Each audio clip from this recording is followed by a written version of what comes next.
Oke, welcome back to channel Todopedia dan kita masuk ke part yang keempat dari 20 saham terbaik untuk investasi tahun 2025.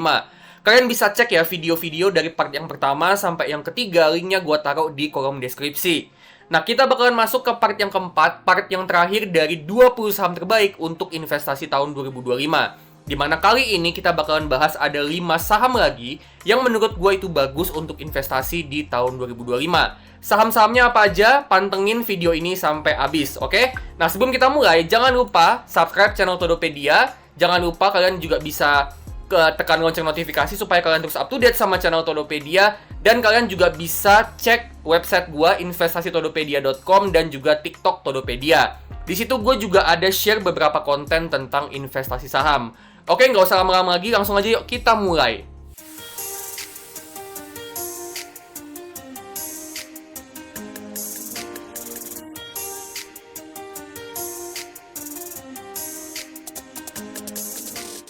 Oke, kita mulai dari saham yang pertama, ada saham Adira Finance atau ADMF.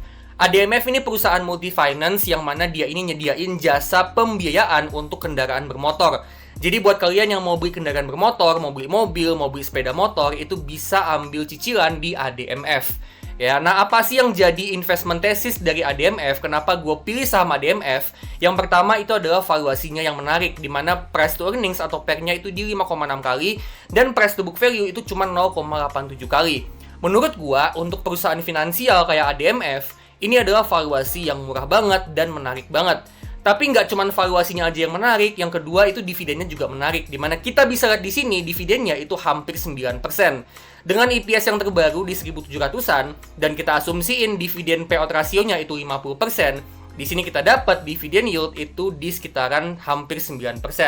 Dan ini tentu dividen yang menarik banget, apalagi ADMF menurut gua ke depannya, dia ini masih punya potensi pertumbuhan seiring dengan ekonomi Indonesia yang masih bisa terus tumbuh. Dengan ekonomi bertumbuh, daya beli masyarakat meningkat, tentu masyarakat akan lebih banyak beli mobil. Dengan kayak gitu, harga mobil meningkat, dan dengan harga mobil meningkat, artinya cicilan yang bisa dikasih sama ADMF ke nasabah, itu bisa meningkat juga. Dan itu tentu jadi katalis pertumbuhan untuk ADMF. Jadi ADMF ini masih punya potensi pertumbuhan seiring dengan ekonomi Indonesia yang masih bisa bertumbuh.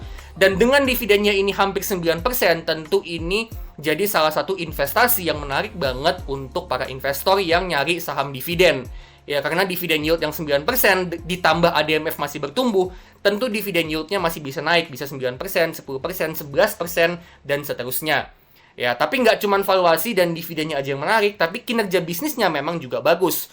Ya, kita bisa lihat di sini, untuk asetnya, equity-nya, sama borrowing-nya atau pinjamannya ini masih terus meningkat dari tahun ke tahun. Yang mana dengan aset sama pinjamannya meningkat, tentu kedepannya ADMF ini masih punya potensi untuk terus numbuhin pendapatan sama labanya di masa depan. Ya, jadi masih punya potensi pertumbuhan di sini. Terus juga untuk non-performing loan atau NPL-nya atau kredit macetnya ini cuma 2,2%. Yang mana menurut gue ini bagus ya, apalagi di tengah suku bunga yang lagi tinggi. Terus untuk return on equity ini juga bisa ada di 13%. Apalagi di tahun 2024 ini labanya ngalami penurunan. Labanya udah turun dan masih 13% return on equity. Menurut gua, ini adalah profitability yang impresif dan bagus banget. Ya, artinya ADMF ini masih bisa hasilin 13% profit dari modal yang dia punya. Dan kalau kita tarik mundur dari tahun 2021, ini rata-ratanya di sekitaran 25%. Maksudnya bukan 25%, tapi 15% ya. 15% rata-ratanya.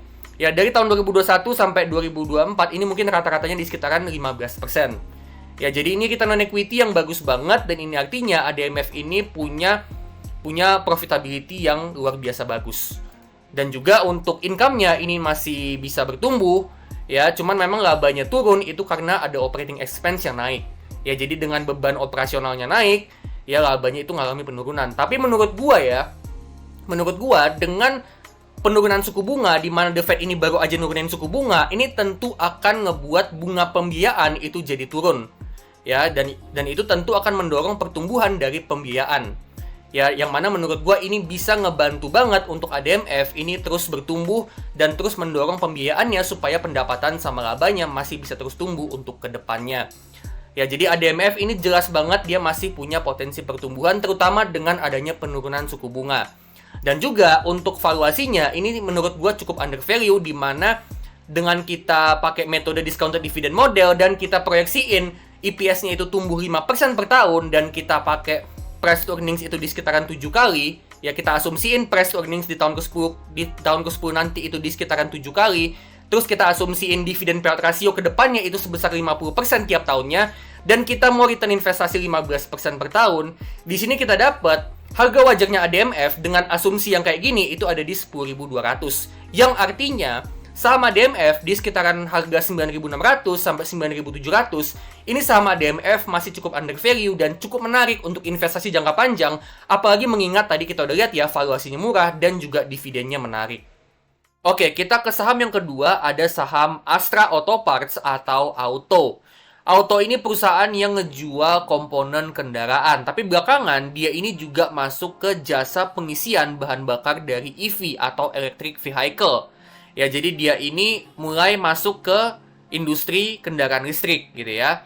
Nah, Auto ini kenapa sih gue masukin ke salah satu saham yang cukup bagus untuk investasi?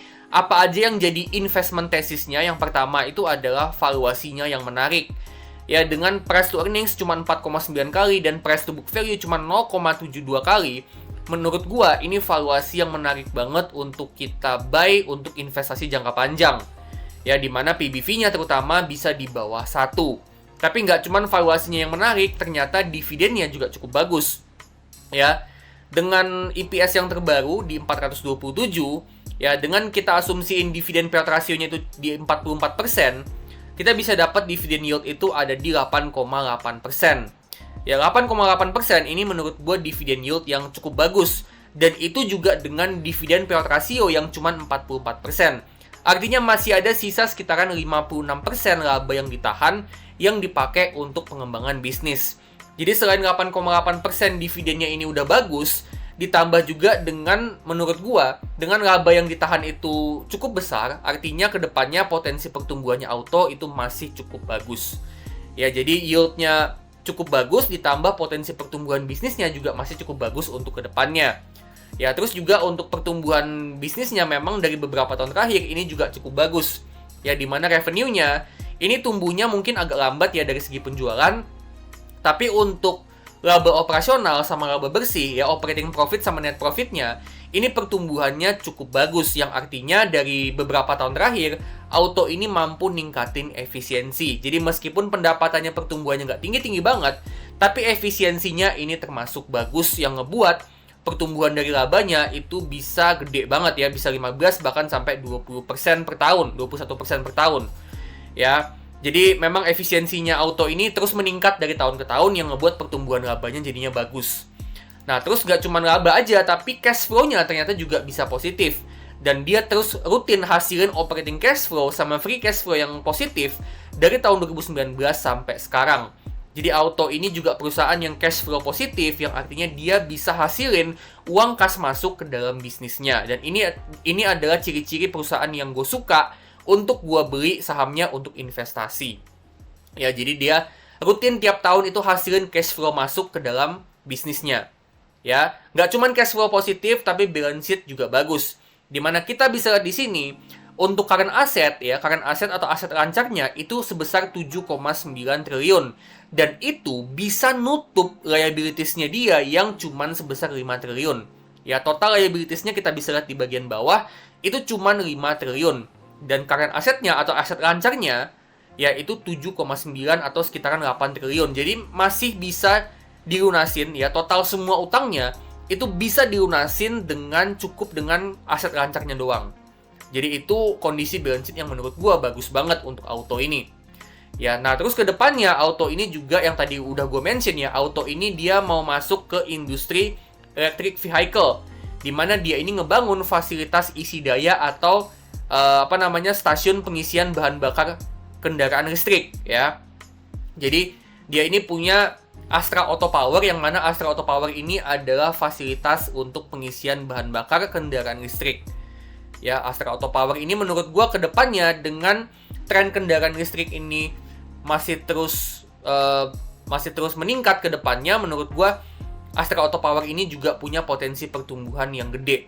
Ya, jadi Auto ini selain tadi dia valuasinya murah, ya, terus juga dividennya lumayan, pertumbuhannya bagus, cash flow-nya positif, balance sheet-nya bagus, dan dengan dia masuk ke industri EV, dan tren EV ini kedepannya masih akan terus bertumbuh, menurut gua, ya auto ini prospeknya bagus, dan juga menurut gua cukup menarik untuk investasi. Dan juga kalau kita lihat, untuk harga wajarnya, dengan metode discounted cash flow, ya kita asumsiin ke depannya pertumbuhannya itu sebesar 4% aja per tahunnya. Ya menurut gua 4% ini cukup konservatif ya untuk ke depannya. Terus untuk asumsi valuasi price to free cash flow di tahun ke-10 nanti itu ada di sekitaran 12 kali. Dan untuk return yang kita mau dari saham auto itu sebesar 16% per tahun. Di sini kita dapat harga wajarnya saham auto itu ada di sekitaran 2.400. Jadi di harga 2.100 sampai 2.200, menurut gua saham auto ini masih cukup undervalue dan cukup menarik untuk dibeli untuk investasi jangka panjang. Oke, kita ke saham yang ketiga, ada saham Sido muncul atau Sido. Sido ini perusahaan consumer goods yang ngejual produk jamu herbal. Selain itu dia juga ada jual makanan dan minuman buatan jamu herbal itu sendiri. Dan juga Sido ini jualan juga produk-produk farmasi. Nah, Sido ini sebenarnya secara valuasi dia ini mahal dan dividennya juga sebenarnya nggak terlalu gede banget. Ya, PER-nya itu di 15,5 kali, PBV-nya 4,8 kali, which is ini cukup premium. Dan untuk dividennya sebenarnya juga nggak terlalu gede, cuman sekitaran 5-6%. Nah, tapi kenapa sih Sido ini gue masukin ke dalam saham yang cukup bagus untuk investasi? Apa aja investment tesisnya? Yang pertama itu adalah pertumbuhannya yang bagus. Sampai tahun 2021, Sido ini pertumbuhan revenue sama profitnya ini cukup bagus. Di tahun 2022 sama 2023 ini sempat menurun karena adanya penurunan permintaan. Tapi di tahun 2024 ini udah nunjukin tanda-tanda kalau Sido ini udah kembali ke masa pertumbuhan. Ya, jadi pertumbuhannya menurut gua meskipun dia sempat turun di tahun 2022 sama 2023, tapi pertumbuhan bisnisnya Sido sebagai perusahaan jamu herbal dan juga sebagai penguasa atau leader di market jamu herbal, ini pertumbuhannya cukup bagus dan memang proyeksi pertumbuhan dari manajemen juga cukup bagus. Ya dimana mereka masih terus ekspansi distribusi, mereka masih terus ningkatin brand awareness gitu ya, yang mana itu tentu bisa ningkatin penjualan untuk kedepannya. Dan mereka proyeksi kalau untuk revenue sama profitnya kita bisa lihat ya di lingkaran warna hijau, itu proyeksi pertumbuhan mereka itu bisa di atas 10%. Ya, jadi manajemennya masih cukup optimis kalau Sido ini pertumbuhannya itu kedepannya masih akan bagus. Ya, jadi menurut gua, ya Sido ini punya potensi pertumbuhan yang bagus untuk kedepannya dengan dia terus ningkatin atau dia terus ekspansi distribusi, dia terus ningkatin brand awareness, ya potensi pertumbuhan penjualan sama potensi pertumbuhan labanya itu masih cukup bagus kedepannya. Dan juga untuk cash flow-nya dia juga selalu positif. Ya dia nggak pernah negatif dari tahun 2019. Ya jadi selalu positif, rutin hasilin operating cash flow sama free cash flow, yang artinya dari operasionalnya dia selalu hasilin uang kas masuk. Ya dan uang kas masuknya ini juga bagusnya dalam tren yang bertumbuh dari tahun 2019. Ya 2019 dia 700 miliar, di tahun 2024 itu udah menyentuh 1 triliun lebih. Ya jadi cash flow-nya positif dan bertumbuh, dan juga untuk balance sheet-nya ini juga bagus banget. Dimana kita bisa lihat ya untuk cash-nya, ya cash-nya itu sebesar 978 miliar. Tapi kalau kita bandingin sama liabilities-nya itu cuma 300 miliar. Artinya cash-nya doang 900M itu udah bisa ngelunasin semua utangnya yang cuma 300M. Dan ini kondisi balance sheet yang bagus banget, yang artinya Sido ini punya banyak uang kas untuk kedepannya dia terus bagi dividen dan juga terus ngembangin bisnisnya. Ya, dan kalau dari segi valuasi, si saham Sido ini dengan kita pakai discounted cash flow, kita asumsiin pertumbuhan 7% ke depannya, ya 7% per tahun untuk ke depannya. Ya, terus untuk valuasi price to free cash flow di tahun ke-10 nanti kita estimasiin aja sekitaran 19%. Ya, terus untuk desired return atau return yang kita mau dari saham Sido itu sebesar 15% per tahun. Kita dapat harga wajarnya Sido itu ada di 606. Ya, jadi di harga sekitaran 590 ini sebenarnya sedikit undervalue, ya. Sedikit undervalue, tapi menurut gua dengan fundamentalnya ini bagus, kinerjanya bagus, ya saham Sido menurut gua di 590 ini cukup menarik. Dan kalau misalnya Sido ini turun ke bawah 590, Ya bisa sampai ke 550, ke 500 atau bahkan bisa ke 400 gitu ya. Which is sebenarnya mungkin-mungkin aja. Ya menurut gua itu jadi satu kesempatan untuk kita beli saham SIDO, ya saham perusahaan dengan fundamental yang bagus di harga yang lebih murah lagi. Ya jadi di 590 di bawah 600 menurut gua ini saham SIDO cukup menarik untuk kita beli untuk investasi. Oke, next kita ke saham yang keempat, ada saham Delta Lestari atau Demas. Ya, Demas ini perusahaan properti industrial. Nah, apa aja sih yang jadi investment thesis gua? Kenapa gua memilih saham Demas sebagai salah satu saham yang bagus untuk investasi? Yang pertama itu tentu valuasinya yang murah banget. Demas itu di harga sekarang itu valuasinya cuma 4,1 kali price to earnings dan cuma 1 kali price to book value. Dengan kata lain, dengan kita investasi di saham Demas, ya, dengan PER itu 4,1, artinya ketika kita investasi di saham Demas, kita bisa balik modal itu sekitar 4,1 tahun. Ya, atau sekitaran 5 tahun gitu ya. Jadi balik modalnya cepat.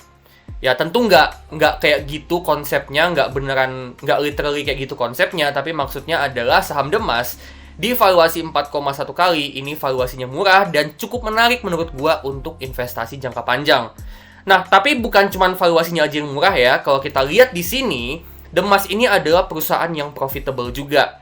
Dimana kita bisa lihat dari tahun 2018 sampai 2024, ini tren revenue sama profitnya ini terus bertumbuh dari tahun ke tahun. Meskipun memang cukup fluktuatif ya, ada naik turunnya. Tapi kalau kita lihat di bagian bawah, dari segi net profit margin atau NPM, ya ini net profit marginnya bisa sampai 50 bahkan sampai 60%. Ya, yang artinya laba bersihnya itu sebesar 60% dari revenue. Yang artinya Demas ini cuma ngeluarin total itu 40% pengeluaran dari total penjualannya dia. Tentu ini jadi salah satu perusahaan yang sangat-sangat efisien pengeluaran, dan dengan begitu menjadikan Demas ini perusahaan yang sangat profitable. Ditambah juga untuk ROE atau return on equity, kita bisa lihat di sini di bagian bawah, itu return on equity-nya di tahun 2020 sampai 2024 itu bisa di sekitaran 20%-an. Ya, rata-ratanya ada di 18% dari 6 tahun terakhir. Yang artinya apa? Artinya adalah dari 6 tahun terakhir, Demas ini bisa hasilin 18% return dari modal yang ditempatkan di bisnisnya. Ya, jadi dari modal yang ditempatin di bisnisnya, dari equity yang dia punya, dia bisa hasilin profit itu 18% dari modal. Tentu ini profitability yang bagus banget ya untuk Demas ya. Dan dengan kayak gini, ini menjadikan Demas ini juga salah satu saham yang cukup menarik untuk investasi jangka panjang menurut gua. Karena bukan cuman dia profitable, tapi perusahaannya juga bertumbuh. Ya. Nah, terus selain profitable, perusahaannya bertumbuh gitu ya. Apalagi yang ketiga adalah cash flow-nya juga positif. Bukan cuman sembarang cetak profit, bukan cuman sembarang numbuhin revenue, numbuhin net profit, ROE-nya tinggi, bukan cuman itu aja, tapi cash flow-nya, operating cash flow sama free cash flow-nya ini juga selalu positif dari beberapa tahun terakhir. Ya, jadi dengan kayak gini artinya Demas ini juga perusahaan yang bisa hasilin uang kas masuk dari kegiatan operasional bisnisnya. Ya, jadi dari operasionalnya dia selalu hasilin uang kas masuk ke dalam kantong perusahaan.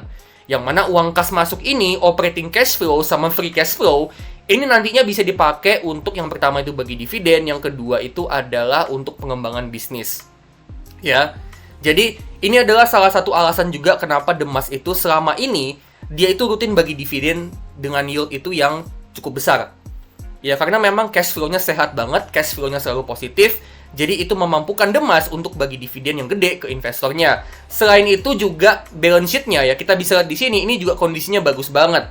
Dimana untuk equity-nya itu sampai 7T, tapi liabilities-nya cuma 700M.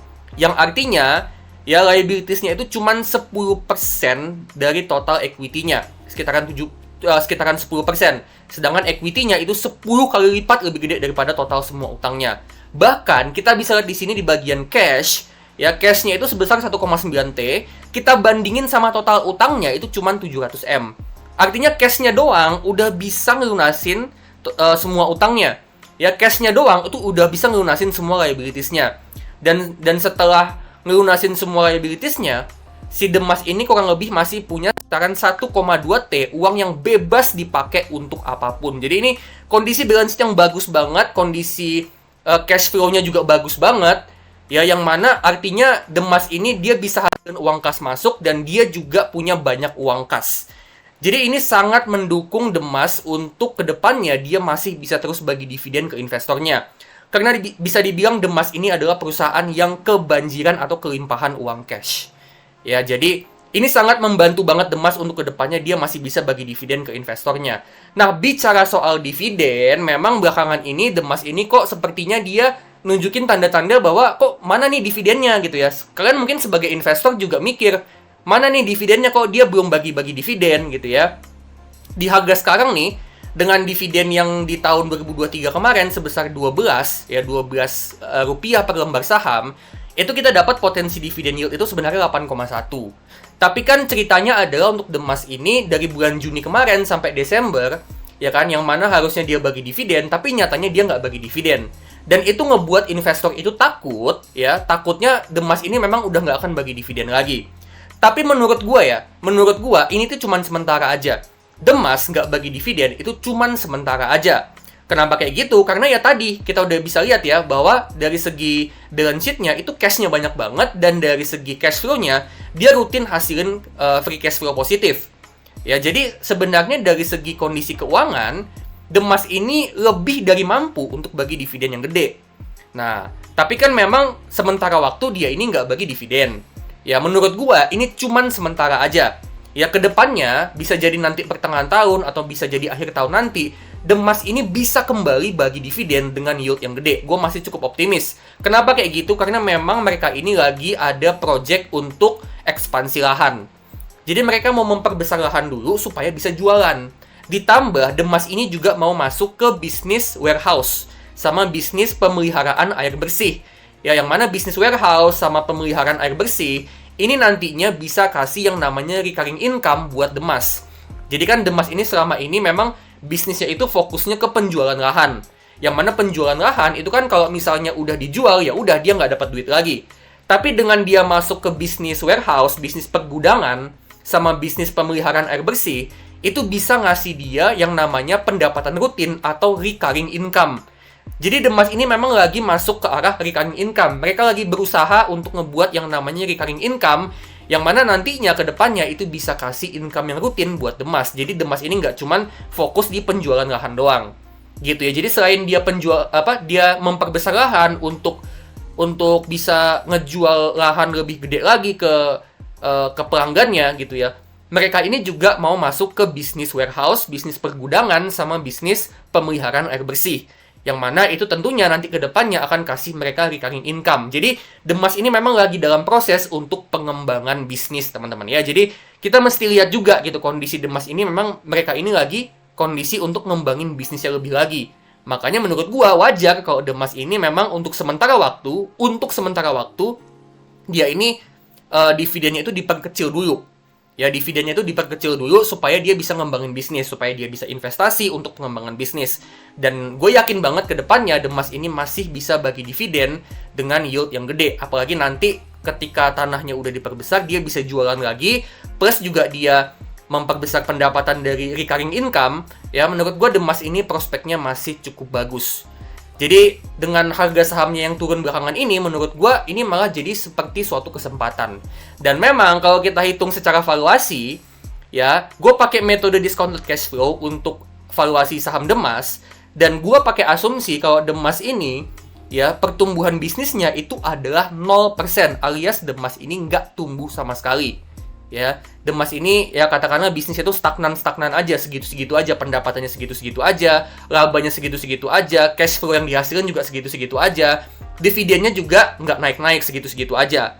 Ya, terus gue asumsiin price to free cash flow di tahun ke-10 nanti itu ada di sekitaran 7 kali, dan gue mau return itu sekitaran 16% per tahun dari saham Demas. Dan dengan pertumbuhan yang 0% aja, itu value-nya ada di 172, yang mana di harga sekarang di 148 ini tentu sangat under value. Jadi dengan Demas ini nanti ke depannya dia nggak tumbuh sama sekali aja, ini harga sahamnya masih under value. Ya, apalagi kalau Demas ini nanti tumbuh. Jadi artinya menurut gua, Demas ini memang justru jadi salah satu saham yang menarik untuk investasi jangka panjang. Dan ketika harga sahamnya ngalami penurunan belakangan ini justru malah jadi suatu kesempatan untuk beli saham Demas di harga yang murah. Jadi, Demas ini perusahaan yang menurut gue bagus dan kedepannya masih bisa bagi dividen.